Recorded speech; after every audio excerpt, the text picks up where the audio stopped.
Happy and healthy altitudes to you. Today, I have 3 running tips for you. One for the 5K, one for the 10K, and one for overall running fitness. The tip for the 5K is to increase your running this week by 1 more run. So last week we talked about running as far as you can and doing that twice. This week, I'd like for you to go out and try to run 3 times and get 3 days of running in your workout. In addition to that, try to add in 1 day of cross training, and that'll be my tip at the end here. I'll tell you a cross training tip.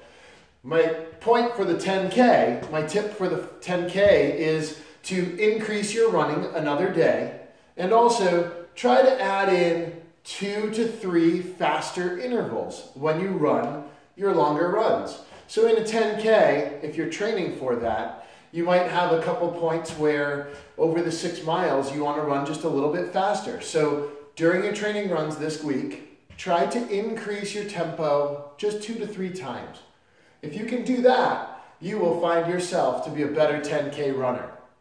So 5K tip, run 1 more day. 10K tip, run 1 more day, and also add in 2 to 3 intervals. They don't have to be fast. Just try to mentally make that shift of running a little bit faster for your 10K.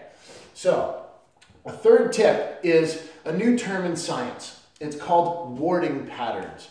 A warding pattern is a pattern of movement that helps ward off injuries. For example, as a runner, you're always doing this, impacting your feet.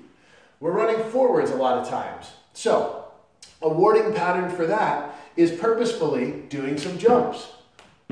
It'll ward off injuries that you might have from the impact.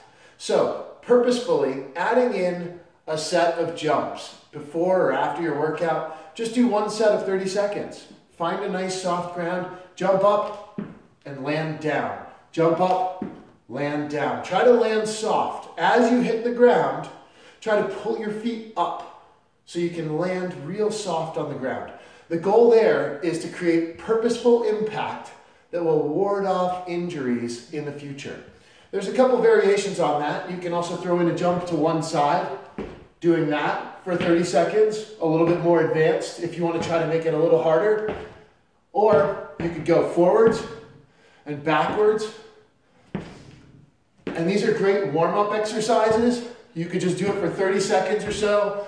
Do 1 set if you're a beginner, 2 sets if you've been doing running for a while. Do 3 sets or 4 sets if you're training for a faster 5K or 10K. So practice some warding patterns in your cross-training days. So you should have 3 days of running now for both the 5K and the 10K in your second week of training. They don't have to be long, but they should be quality. So for the 5K, you're focusing on a little bit longer run or just that 3rd day of running. The 10K, you're going to focus on those 2 to 3 intervals in your 3 days of running. On the other days that you're not running, maybe 2 other days, try to find time to strength train and cross train. And I'll post another video about that too on this YouTube channel if you want to check it out, and on my website, healthyaltitudes.com.